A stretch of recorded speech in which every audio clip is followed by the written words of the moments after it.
नमस्कार प्रिय विद्यार्थियों। पूर्व कक्षा में हमने समास के बारे में संक्षिप्त किंतु महत्वपूर्ण जानकारी प्राप्त करी। आज हम इसी के अंतर्गत आगे बढ़ेंगे। बेटा, जैसा कि आपको पता है, अलंकार के आपने विभिन्न भेद पढ़े, उसी प्रकार से समास के भी विविध भेद हैं। मुख्य रूप से समास के यहाँ पे 6 भेद दिए गए हैं। मुख्य रूप से 6 ही भेद हैं।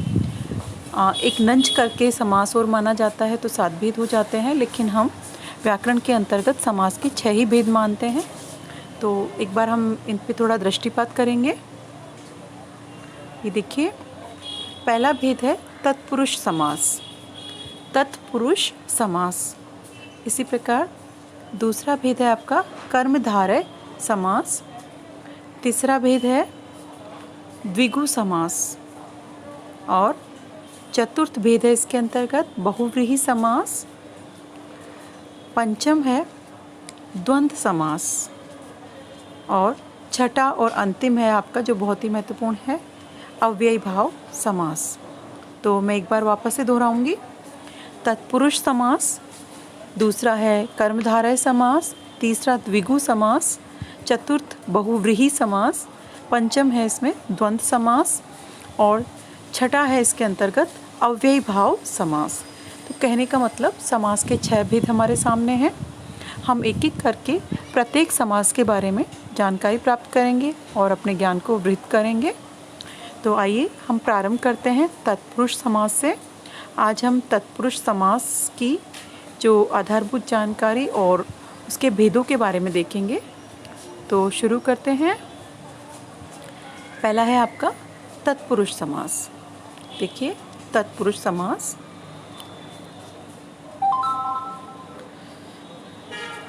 जिस समास में बाद का अथवा उत्तर पद प्रधान होता है तथा दोनों पदों के बीच का कारक चिन्ह लुप्त हो जाता है, उसे तत्पुरुष समास कहते हैं।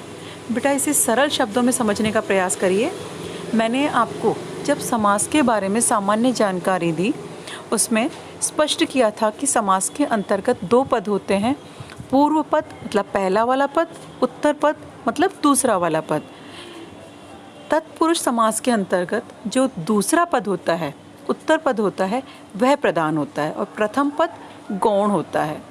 और जो विग्रह किया जाता है उसके अंतर्गत जो कारक चिन्ह है लुप्त हो जाता है।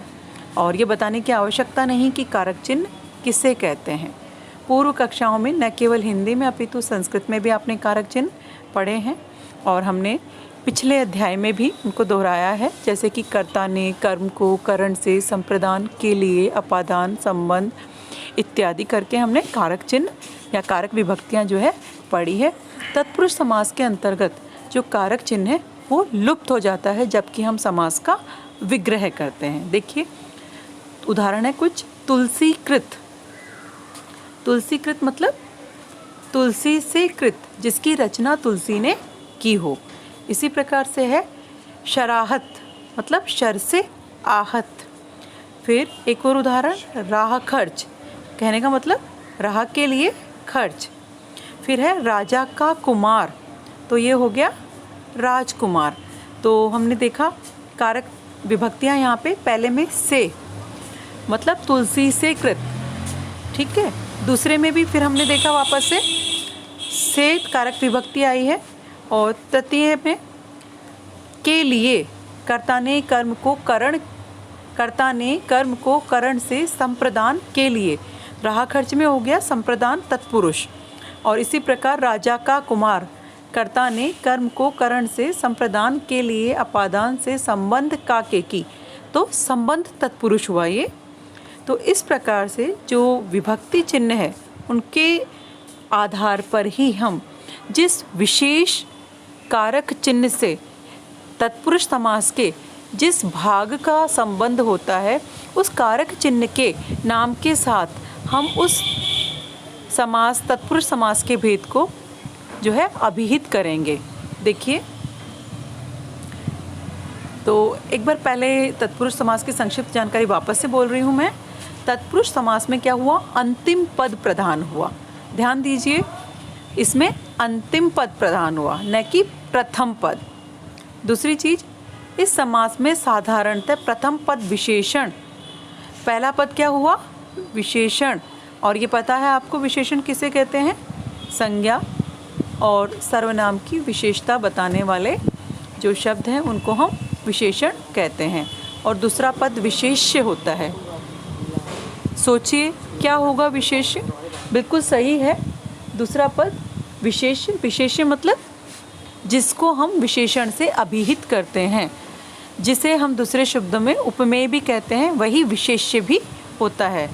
तो हमने जाना कि पहला पद जो है विशेषण होगा, दूसरा पद विशेष्य होगा, और द्वितीय पद अर्थात बाद वाले पद के विशेष्य होने के कारण इस समास में उसकी प्रधानता रहती है, क्योंकि विशेषता जो है विशेष्य की ही होती है। मैंने आपको जैसे बताया, कारक विभक्तियों के आधार पर ही तत्पुरुष समास के 6 भेद किए गए हैं। प्रथम कारक विभक्ति और अंतिम कारक विभक्ति को छोड़ करके 2 से लेकर के 6 तक की जो कारक विभक्तियां हैं उनके आधार पर हम 2 से लेकर के जो 7 तक की कारक विभक्तियां हैं उनके आधार पर हम 6 भेद इसके करते हैं। तो इन भेदों के बारे में एक बार जान लेते हैं। पहला है कर्म तत्पुरुष, कर्ता ने कर्म को कारक चिन्ह। दूसरा हो गया हमारा करण तत्पुरुष, तो करण मतलब कर्ता ने कर्म को करण से, जहाँ कारक विभक्ति आ जाएगी। फिर तीसरा हमारा हो गया संप्रदान तत्पुरुष, कर्ता ने कर्म को करण से संप्रदान के लिए, जहाँ पर के लिए कारक विभक्ति आ जाएगी। और चतुर्थ हो गया हमारा अपादान। ये देखिए, कर्ता ने कर्म को करण से संप्रदान के लिए अपादान से। बच्चों, मैंने बार बार आपको ये पहले भी बताया है, अभी फिर एक बार हम ये जान ले कि से कारक चिन्ह 2 कारक में आता है, करण कारक में भी आता है तो अपादान कारक में भी। डिफरेंस केवल इतना है, या कहूँ कि अंतर केवल इतना है, करण कारक में संबंध विच्छेद होता है, करण कारक में संबंध जुड़ेगा और अपादान में संबंध टूटेगा। जैसे कि राम यहाँ से आगरा गया, आगरा से उसका संबंध जुड़ गया, और अपादान में पेड़ से पत्ता गिरा तो संबंध विच्छेद हो गया। चिन्ह समान है लेकिन प्रयोग जो है प्रसंगानुसार बदल जाता है। इसी प्रकार से 5वां भेद जो है वो है संबंध। तो कर्ता ने कर्म को करण से संप्रदान के लिए अपादान से संबंध में का, के, की, इस प्रकार से संबंध तत्पुरुष हो जाता है। और छठा और अंतिम है अधिकरण।